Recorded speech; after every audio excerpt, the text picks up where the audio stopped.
Dentre as coisas que um artista precisa ter de evolução, está obviamente a qualidade do seu render, mas está também o profissionalismo. Como sair de um artista que cobra R$ 100 por imagem e passar a ser um artista que cobra R$ 2.500 num render só? É sobre isso que a gente vai falar hoje.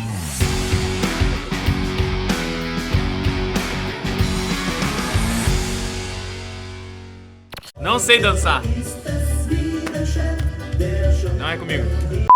Ai, gente. Saudades da Oktober, né? Só pra contextualizar, né? Estou trajado hoje, tipicamente. Por quê? Porque a gente vai ter uma Oktoberfest dentro do estúdio, né? Da Oficina 3D. E daí a gente veio trajado. Por este motivo que eu estou trajado dessa maneira, beleza? Mas hoje o assunto é muito importante, né?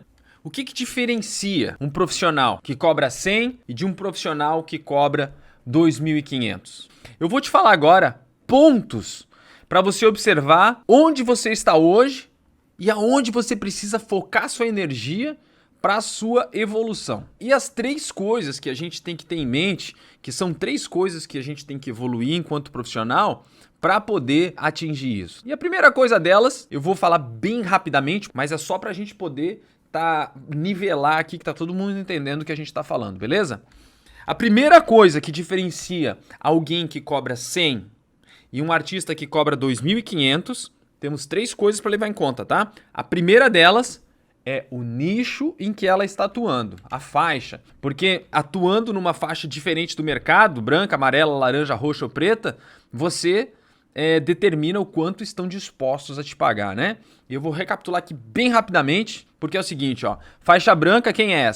É um mercado de estudantes de arquitetura, arquitetos autônomos, pequenos escritórios, e eles vão pagar aí entre 100 e 150 reais por imagem, não vão pagar mais que isso, tá? Faixa amarela são escritórios de arquitetura médios, né? E eles vão pagar aí entre 150 e 400 reais por imagem. E temos também faixa laranja, já é um outro nível, já são escritórios de arquitetura maiores, né? Grandes escritórios de arquitetura e construtoras pequenas. Eles vão pagar entre 500 e 1.000 reais por um render. Faixa roxa, né, são construtoras médias. É a grande maioria das construtoras que a gente tem, tá? E eles vão pagar entre 1.000 e 1.500 reais uma imagem de renderização. E a faixa preta aí, que são grandes construtoras que vão te pagar entre 1.500 até 3.000 reais por um render. Só recapitulando para que todo mundo entenda essas faixas, a gente vai para o segundo pilar. A segunda coisa, na verdade, a segunda coisa que você precisa notar aqui é a qualidade, tá? E essa qualidade, eu demorei bastante tempo para entender o que exatamente é qualidade no render. Porque quando a gente fala, a qualidade do render, você tem que melhorar a qualidade do render, o que exatamente que a gente está querendo dizer com isso? O que é um render de qualidade? Você sabe me dizer o que é um render de qualidade? Talvez você vai dizer, é um render que pareça uma foto. Ou vai dizer, é um render bonito. Ou vai dizer, é um render que não parece um 3D, né? Mas olha só, a qualidade ela também se baseia em 3 pilares, tá? Que é o quê? O software que você usa, porque tem software que permite você chegar no máximo da qualidade e existe software que é limitado. Eu vou dar um exemplo aqui bem chulo só para você entender. Se você for usar o Paintbrush, dificilmente você vai conseguir atender grandes construtoras e fazer imagens incríveis. Porque talvez tem gente que consiga. Porque tem artista que é foda. Tem artista que tu dá um lápis pro cara e o cara faz um render desenhado incrível. Então eu não vou dizer que é impossível, mas assim, ó, as suas chances diminuem milhares de vezes. Então, primeiro, o software. Ele é importante. O software é importante, tá? Eu não estou dizendo que é a coisa mais importante, porque são 3 pilares que fazem um render de qualidade. Mas o software é sim determinante. A segunda coisa, o que é? É o fotorrealismo. Fotorrealismo. Já vou falar sobre fotorrealismo, tá? E a terceira coisa é a parte artística.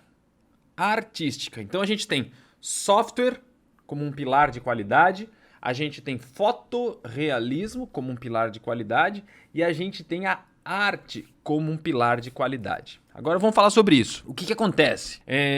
Geralmente, quem está nas faixas branca, amarela e tal, pode usar qualquer software. A gente vê gente que usa, sei lá, usa Promob, usa SketchUp, usa softwares, tá? usam Lumion, muita gente usa Lumion, né? E o Lumion ele faz renders incríveis, tá? Se você souber como extrair isso. Mas apesar disso, não conheço ninguém que usa o Lumion, por exemplo, e consegue cobrar R$ 2.500 num render. E se existir, a probabilidade é mínima, tá?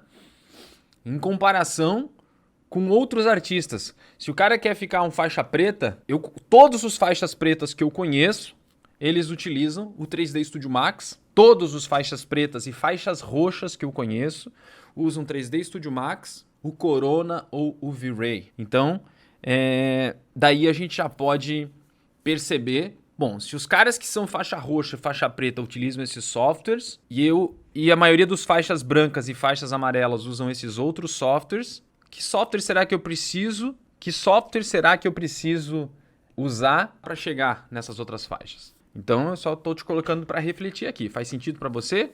E a outra coisa, o que os artistas da faixa branca e faixa amarela vendem? Vendem render. E o que artistas da faixa laranja para cima vendem? Vendem imagens vendedoras, uma ilustração, uma arte, uma ferramenta de venda. Então vamos lá. Os 3 pilares que influenciam na qualidade são software, fotorrealismo e a arte. A gente está falando aqui agora sobre os softwares, a diferença entre softwares, beleza? Agora, o que significa a gente falar de fotorrealismo? O que você precisa... O que é a diferença entre um artista no fotorrealismo? No software a gente já falou. No fotorrealismo. Qual é a diferença no fotorrealismo para quem está nas faixas brancas, ou seja, quem está cobrando barato no render, e para quem é faixa preta e faixa roxa e está cobrando muito bem no render? Essa diferença é de R$100 para R$2.500. Qual é a diferença no fotorrealismo? É justamente estudar sobre foto. A fotografia, ela está diretamente conectada com ser artista 3D. Inclusive, eu digo que eu sou um fotógrafo do mundo virtual. Eu gosto de pensar assim, o artista 3D é um fotógrafo do mundo virtual. Pensa comigo, o que um fotógrafo na vida real faz? Um fotógrafo na vida real está aqui, nesse mundão, tem uma câmera e consegue extrair da vida real a luz exata, o ângulo perfeito, consegue clicar no momento exato, ele consegue fazer o enquadramento, ele utiliza a exposição da câmera, a profundidade de campo, a lente, tudo isso ao seu favor para poder extrair o melhor frame, congelar aquilo e ter uma foto. Isso é o que um fotógrafo faz. E o que alguém que trabalha com render faz? Exatamente a mesma coisa, só que dentro de um mundo virtual. Então, se você quer saber sobre ser fotorrealista, eu sou um fotógrafo dentro do mundo virtual. Eu construo um ambiente todo virtual dentro do 3D Studio Max. Eu caminho lá por dentro daquele projeto, escolho exatamente aonde eu quero estar, seto a minha luz para contar exatamente aquilo que eu preciso, para mostrar exatamente aquilo que eu preciso, para dar a sensação que eu quero, um enquadramento perfeito e salvo aquele render. É o meu clique. Então, um artista 3D é um fotógrafo virtual. E qual é a diferença de alguém que cobra R$100 por imagem e alguém que cobra R$2.500 por imagem? Essa pessoa que cobra R$2.500 por imagem entende muito mais de fotografia. Ele sabe utilizar as regras de composição, sabe usar o mood, ele sabe que ele tem que ter mais profundidade de campo aqui, ou ele não pode ter aqui, ele vai usar uma câmera com uma lente mais aberta, mais fechada. Então você precisa entender sobre isso. Tanto que no meu treinamento completo eu falo muito sobre câmera. Eu falo sobre como dominar a câmera virtual. Falo sobre ISO, falo sobre o F-Number, falo sobre o shutter speed, eu falo exatamente todos os mecanismos. Se você nunca abriu um software como o Corona, por exemplo, que é um dos softwares que você pode controlar fisicamente, como se fosse uma câmera mesmo, para poder fazer um render, tem todos esses parâmetros lá, os parâmetros de uma câmera fotográfica que estão dentro do motor de renderização. E dominar isso é necessário para que você saia de um artista que cobra muito pouco para um artista que começa a dominar essa ferramenta para poder extrair o melhor dela. Além de entender de fotografia, o fotorrealismo vem da observação e do estudo. De quê? De referências. Então, alguém que cobra R$100 dificilmente entende de referência ou está sabendo como realmente utilizar uma referência. Enquanto quem cobra R$2.500 já estudou sobre fotografia, entende sobre referências para poder aplicar aquilo no render. E vamos lá, o terceiro pilar da qualidade. A gente falou do software, a gente falou agora de fotorrealismo ou sobre foto.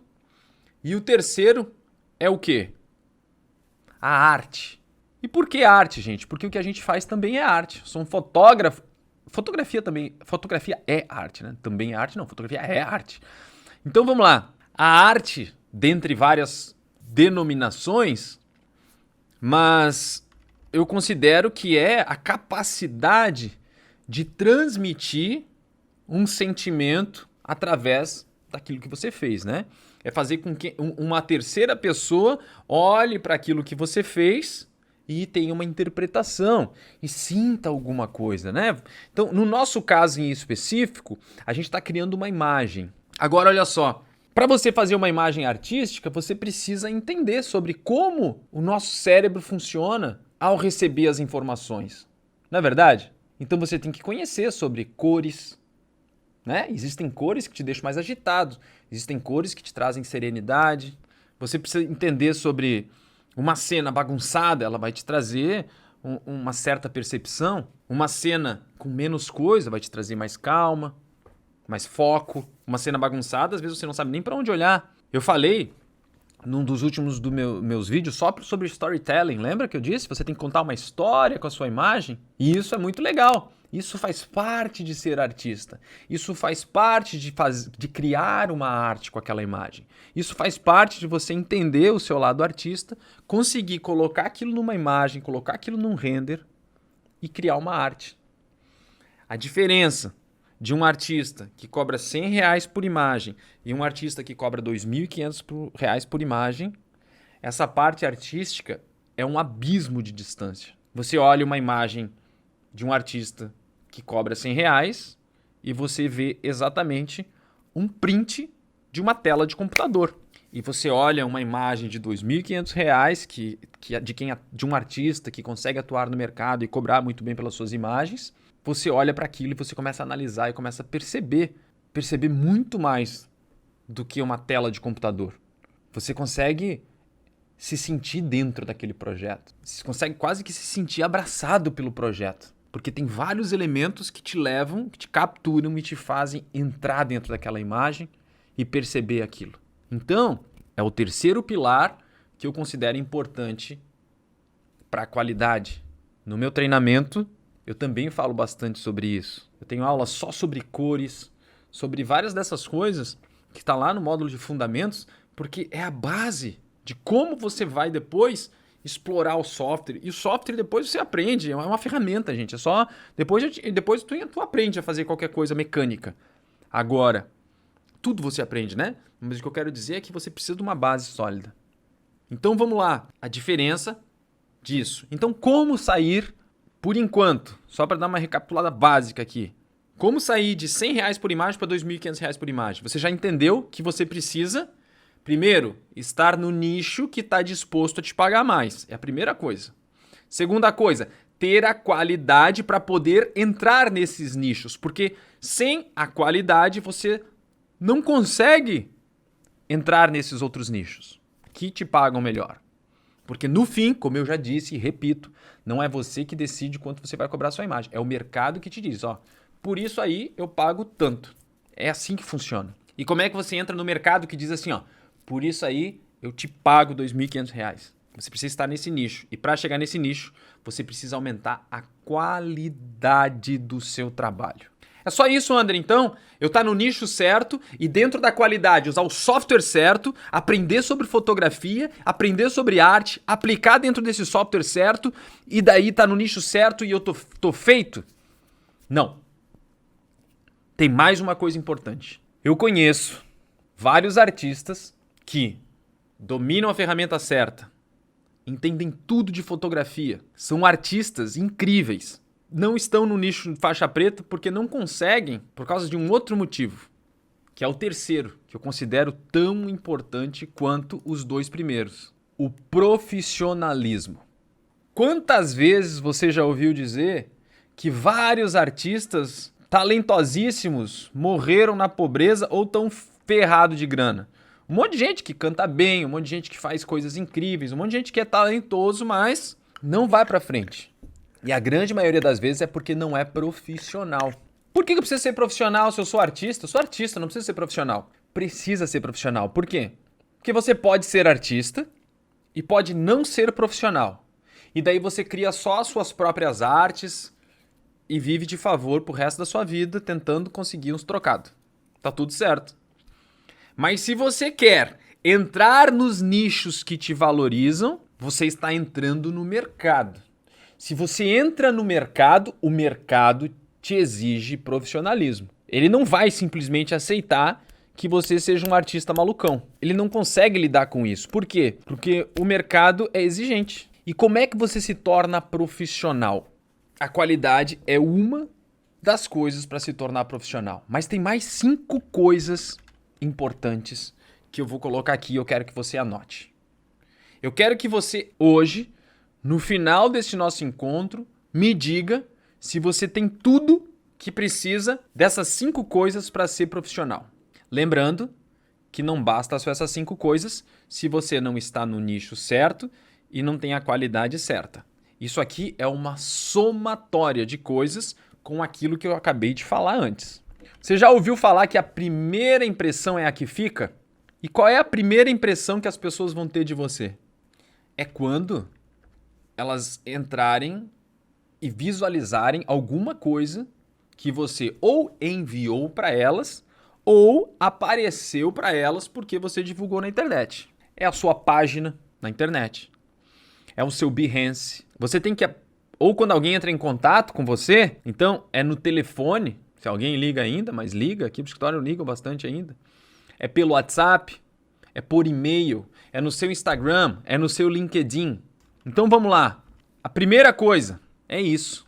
Você precisa ser visto como profissional. Não basta ser profissional, você tem que parecer profissional. Nesses meios que eu estou falando aqui agora, eu vou te perguntar e você tem que responder com sinceridade. Para você mesmo, não precisa me responder para mim não, mas você tem que responder para você mesmo. Quando alguém, algum possível cliente, qualquer pessoa entra em contato com você, você está disponível? Estou falando de atendimento. Você está disponível? No horário comercial, pelo menos?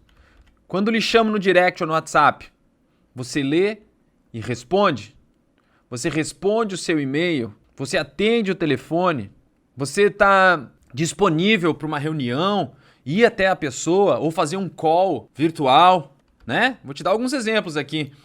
Quando você está lá trabalhando e daqui a pouco alguém te manda um direct e daí diz assim, eu queria saber mais sobre tal coisa e você não viu porque você está lá o tempo inteiro trabalhando e não conseguiu ver, você só vai ver no outro dia, daí no outro dia você vai responder esse direct no Instagram ou você receber um e-mail, meu Deus, mas meu e-mail não olho faz 3 dias, eu vou lá olhar, puxa, tem um orçamento aqui, deixa eu ver. Ou alguém te chama no WhatsApp, você lê, a pessoa olha que você leu e você não respondeu, nem para dizer o seguinte, olha, eu estou no meio de uma reunião, assim que eu já te respondo, e daí já respondo assim que terminar a sua reunião. É o mínimo do mínimo do mínimo.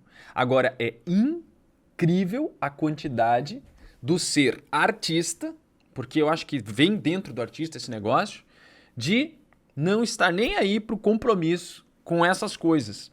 E isso lhe faz ser nada profissional, deixando escapar um monte de clientes e um monte de oportunidades futuras. Não é nem às vezes só aquele job, mas às vezes é que aquele cliente depois vai precisar para uma coisa outra, maior. e vai dizer, não, nem contacta aquele cara lá, porque, meu Deus, eu mandei um direct, o cara respondeu 3 dias depois, eu mandei um e-mail, ele nem respondeu, tu imagina a hora que eu precisar de um trabalho, daí vai atrasar, o cara já começa a imaginar quantas vezes você vai furar com ele, já começa a imaginar tudo aquilo que vai dar errado. Então, isso é muito importante, um atendimento de qualidade e de bate pronto, tá? Outra, comunicação. Quando você se comunica com o seu cliente por todos esses meios que eu te falei, você é claro, você é objetivo, é rápido, escreve português corretamente, ortografia, você consegue resumir uma ideia? Porque, por exemplo, se alguém entra em contato com você e você vai falar digitando como se tivesse criando meme, sabe? Comer um monte de palavra comida, um monte de coisa que não dá pra entender. Ou você fala, mas enrola demais, manda áudio de 5 minutos pro cara e o cara, pelo amor de Deus, você consegue concentrar suas ideias para ser o mais rápido e objetivo possível para não tomar tempo daquela pessoa? Você escreve o português correto? Eu sei que a gente pode falhar, né? Eu mesmo falhei hoje. Eu fui fazendo stories e falei uma palavra errada. Depois fui lá e corrigi. Mas não é só sobre isso. É sobre isso ser um padrão. O cara vai dizer assim, pô, o cara não sabe nem escrever, mano, eu não vou contratar essa empresa. Então assim, ó, a comunicação precisa ser clara e objetiva. Por quê? Porque o cara, eu tenho certeza que o cliente vai pensar, meu, mano, tu imagina se essa pessoa não consegue nem entender o que eu tô pedindo aqui, que é só um orçamento. Ele demora anos. Ele vai me pedir uma coisa, eu não sei nem do que ele tá falando. Imagina na hora que tiver um projeto mesmo, quando tiver que tirar dúvidas técnicas. O que vai ser? Vai ser uma dificuldade imensa fazer um job com essa pessoa, então nem vou contratar. Outro ponto importante, garantia e segurança. Aqui muita gente falha. Você entrega o que você promete? Mais do que isso, você entrega o que o cliente entendeu que você vai entregar? Porque às vezes, por não ser claro e objetivo, você dá a entender que vai fazer tal coisa e o cliente acredita naquilo. Quando ele vai te cobrar, você diz, não, mas eu falei que talvez ia fazer aquilo. Não vou começa a jogar o corpo, tirar o corpo fora. Isso é um problemão, tá? Então você tem que entregar o que promete. Você cumpre os prazos? Não, eu vou te entregar segunda-feira. Daí, olha só, você está disposto a isso? Você tem que entregar segunda-feira às 8 horas da manhã. É domingo, 9 horas da noite, você está cansado, morto, exausto. E pensa, meu Deus, gente, eu não consegui terminar. Ah, amanhã de manhã eu vou falar para ele que não deu para entregar. Você pensa assim ou você pensa, pô, é 9 horas da manhã que eu vou ter que entregar aquilo lá, 8 horas da manhã. Agora é 9 horas da noite, eu tenho 11 horas ainda para conseguir entregar. Vou dar meu jeito aqui. Você faz isso? Como é que você pensa? Pensa de um jeito ou pensa de outro? Porque se você assumiu e entregar aquilo às 8 horas da manhã, você tem que dar o seu jeito. Ou seja, você assume aquilo que você disse que ia fazer, ou inclusive assume os seus erros. Por exemplo, você sabe que vai ser impossível entregar às 8 horas da manhã. Você é capaz de entrar em contato com esse cliente e dizer o seguinte, você virou à noite, ficou às 11 horas trabalhando, chegou às 8 horas da manhã e não tá pronto. O que muita gente faz? Fica lá terminando e o cliente tá ali 8 horas, meu Deus, e tu pensa, caraca, velho, já devia ter entregue e não entreguei ainda. Deixa o cara no vácuo e daí umas 10h30 fica pronto e você manda. Pum! E você diz, ufa, consegui me livrar disso aqui. 10h30 entreguei. O teu cliente, ele tá desesperado desde as 8 horas da manhã. E não importa se você entregou. Ele tá putaço. Agora, se você entregar às 8 horas da... Não entregar às 8, mas ligar pra ele às 8, mandar uma mensagem e dizer, fulano, o negócio é o seguinte, eu virei à noite pra fazer isso aqui. Eu estou sem dormir e eu fiz o meu máximo pra entregar até às 8 horas da manhã. Mas ainda não está pronto. Mas eu tô dando o meu melhor aqui e acredito que até umas 10 horas, 10h30 da manhã eu vou te mandar, tá? Então não se preocupe, eu tô aqui trabalhando no teu projeto. Eu tô dando prioridade total a isso e eu vou te entregar assim que possível. Esse cliente vai receber e vai dizer o seguinte, ó. Porra, não tá pronto às 8, mas beleza, o cara tá trabalhando em cima, ele me deu satisfação. Então você precisa ser transparente, você precisa assumir quando as coisas derem errado. Mas o que eu vejo muita gente fazer é simplesmente desaparecendo do mapa, aparecendo de novo só quando tá pronto. Às vezes um dia depois. Então essa pessoa não é confiável. Então, que garantia o cliente tem, ou que segurança ele tem em contratar isso, tá? Outra coisa, assume o prejuízo Às vezes tem trabalho que dá prejuízo, gente. Às vezes você orçou, tipo, não, isso aqui vai ser rápido, eu vou fazer tal tempo. Putz, não ficou pronto. Daí você vai renderizar, o seu computador não consegue renderizar. Meu Deus, tá travando tudo, não vai. Deve ser assim, cara, eu vou ter que mandar pra uma render farm. Meu Deus, mas a render farm vai me cobrar, sei lá, 50 reais, 100 reais, sei lá quanto é que é. Vai cobrar o X pra fazer aquilo. E você pensa, meu Deus, cara, eu vou ter que gastar dinheiro agora pra entregar esse trabalho. Tu assume esse prejuízo? Se você assume, você tá de parabéns. Você já tá um passo a mais de ser profissional. Quando você assume os seus erros, porque todo mundo erra, você assume prejuízos. Inclusive, no final do trabalho, você pode dizer, olha, cara, não tô te cobrando, tá? Mas, poxa, para poder entregar a tempo, tal, eu tive que fazer isso, gastei até lá com o Render Farm, mandei para renderizar lá na Alemanha, sei lá o que, me custou 100 reais, mas eu paguei do meu bolso porque eu quero. Muito provavelmente esse cliente vai te dizer, não, cara, eu não quero que tu tenha prejuízo, não, eu te pago esses 100 reais a mais. Eu tenho certeza que isso vai acontecer. Diferente de tu, cara, eu não consegui entregar, mas olha só, se tu me pagar 100 reais a mais, eu consigo fazer isso. Tipo, pô, velho, eu não contava com isso, tu não contava com isso, tu sabia disso, agora tu vai querer me cobrar mais? Então você precisa assumir. E a outra coisa, que é importantíssimo, como eu disse, não basta você ser profissional, você tem que parecer profissional, você tem que ter documentos. O que são documentos? Mano, um documento padrão de orçamento, um documento padrão de contrato para enviar de um jeito certo. Você não manda só um WhatsApp. Isso aí vai custar 3 mil reais. E o cara diz, beleza. Daí tu diz, fechou. Daí ele fala, vamos dali. Daí tu fala, é nóis. Mano, isso não é profissional. Não é assim que tu vai chegar numa faixa preta, faixa roxa de mercado. Definitivamente não é assim. É nóis, tá? Vamos dar uma recapitulada? Passar um panorama geral aqui agora. Como sair de 100 reais por imagem para começar a cobrar 2.500 reais por imagem? Primeira coisa, não é você que inventa essa história de agora eu vou começar a cobrar 2.500. É o mercado que te diz quanto que ele vai te pagar dependendo do nicho que está. Qual das 5 faixas de mercado você se encontra e como fazer para subir para elas até chegar no nível de um cliente que diga, tá aqui 2.500 reais por um render. O que você precisa fazer? 1, estar no nicho certo. 2, ter a qualidade para poder entrar dentro desses 5 níveis de nicho, né? E 3, ser o profissional que cada nicho exige. Foi o que a gente falou aqui hoje e eu espero que com isso você consiga aí clarear as ideias, colocar em prática isso imediatamente, que eu quero ver você virar um faixa roxa, faixa preta desse mercado e poder cobrar 2.500 reais por cada render.